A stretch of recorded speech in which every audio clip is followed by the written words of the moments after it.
So hello at sa mga J-Vlog, welcome ulit for another video, and for today's video pag-usapan natin Samsung Galaxy A56 versus sa Samsung Galaxy A26. Ano kaya ang magandang smartphone para sa inyo?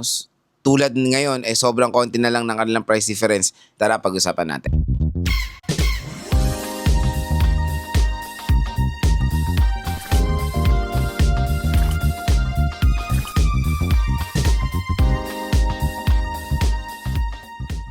So mga ka-J-Vlog, good news dahil yung A26 at A56 sobrang mura nyo na lang makukuha yan dito sa online, dito sa ating product link. So kung gusto nyo makuha ng murang A26 at A56 dito, i-click nyo na tong view products natin. Bagsak presyo lang dyan yung dalawang smartphone na to at meron pa pong special voucher na naghihintay sa inyo pag binili nyo yan dito sa ating link. Dito sa ating link is official store po yan ni Samsung.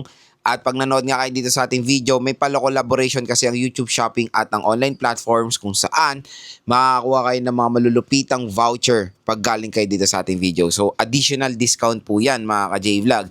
And since wala pong charger out of the box ang mga Samsung devices, ito may marirecommend akong charger sa inyo like the Anker 30 watts power adapter. So, napakamura lang nito, nasa 500 pesos lang. And the Ugreen 20 watts power adapter nasa 300 pesos lang to. So asahan nyo na pag itong mga Samsung na sinabi natin dito, wala pong mga charger yan out of the box. Kaya mas better na bumili na lang kayo nitong mga third party original na sobrang mura compared doon sa mismong Samsung brand kasi medyo mahal po yan. Kaya ano pang hinihintay nyo, kung interested din kayo sa mga power brick na to, nandyan yan sa ating view products, i-click nyo na lang dahil may discount din kayo pag bumili kayo nito. Okay? So yun, usapang A26 at A56. Sa A26 5G kasi, when it comes sa SRP niya, meron tong 8GB 256, I think nasa around 17,000 pesos to. Yung A26 8GB 256 around 26,000 pesos. Pero dito sa online, ang A26 pwede nyo makuha ng roughly 8 to 10,000 pesos. So, sobrang mura.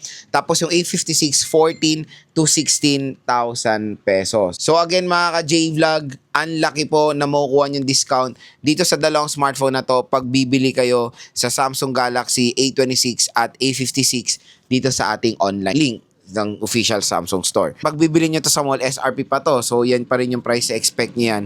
Kaya maganda rin bumili sa online kasi ang laki po na makukuha yung discount at official stores po yan mga ka-J-Vlog. So, yun. I know yung iba is more on budget side at iba is nagde-decide between ano ba, mag-A56 ba ako na mas makakamura ko or all-in na ako sa A56 na mas better ang specs niya at few thousand of pesos ang kanilang price difference. So dito sa ating video, pag-uusapan natin kung ano ba ang makukuha yung advantages sa A56 compare sa A26. Stay tuned lang dito sa ating video. So next mga J-Vlog, gusto ko i-share sa inyo yung mga advantages na pwede nyo makuha sa Samsung Galaxy A56 compare sa Samsung Galaxy A36. Unang-unang lapagan natin yung display. So pagdating sa display, pareho lang sila ng screen size, 6.7 inches at Super AMOLED display.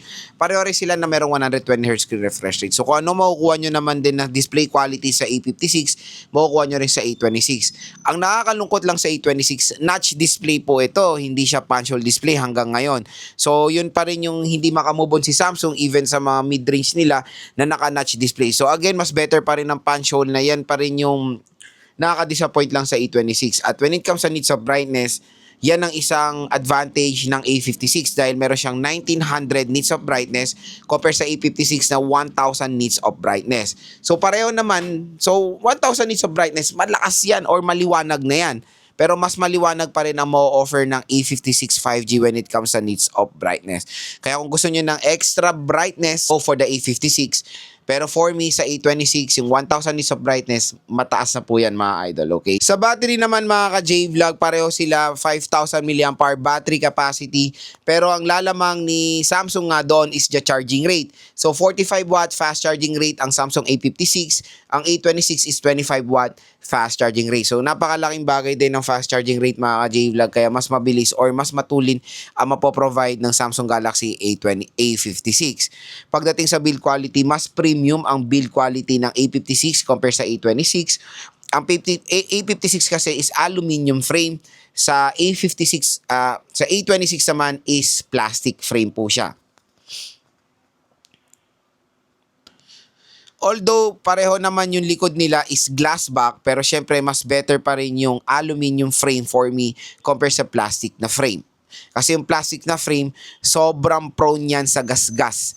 Kahit lagyan nyo ng case yan, pag matagal, ang dami ng gasgas ng gilid niyan, legit yan. Durability or form factor, design, parehong-pareho sila or very identical naman ang kanilang back cover. At magandang balita, ang A26 din ay merong IP67 water and dust resistant na makikita nyo rin sa Samsung Galaxy A56. So pareho silang pwedeng masubmerge sa tubig, okay? Within 30 minutes. So, pwede sila magamit for underwater shots. When it comes sa software update, parehong-pareho rin sila na masusupport na matagal na software update. I think pareho na silang nasa Android 16. Kaya when it comes sa longevity, no worries. Parehong maganda itong dalawang smartphone na to. Sa battery, pareho sila ng 5,000 mAh. And since naka One UI na sila, One UI version 8.0, pareho sila na merong AI capabilities.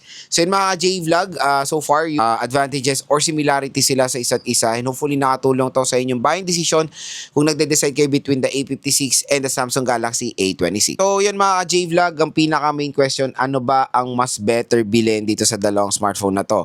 So mag A26 ka ba na mas mura or mag A56 ka ba na medyo mas mahal?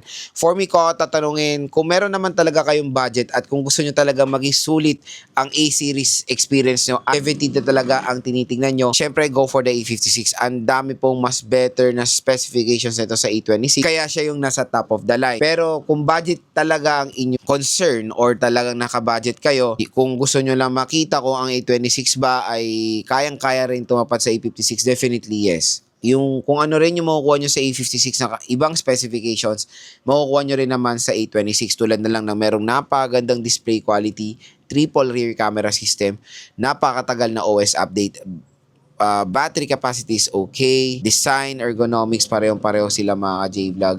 And yon, kumbaga when it comes sa ganyang scenario, makuha nyo ng 9,000 pesos, definitely napakasulit ng A26 5G.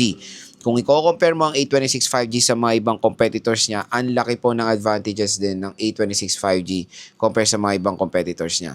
Kaya mga ka-J-Vlog, kung ako tatanungin, syempre I'll go for the A56. Pero kung nasa budget kayo, budget side talaga, A26 is okay rin naman or good to go rin kayo dyan. Kaya kung gusto nyo makuha lang to ng sobrang mura, dito lang yan sa ating product link. Mura at bagsak presyo lang dyan ng A26 at A56 5G. Grab nyo na yung chance makuha sila ng sobrang mura dito sa ating product.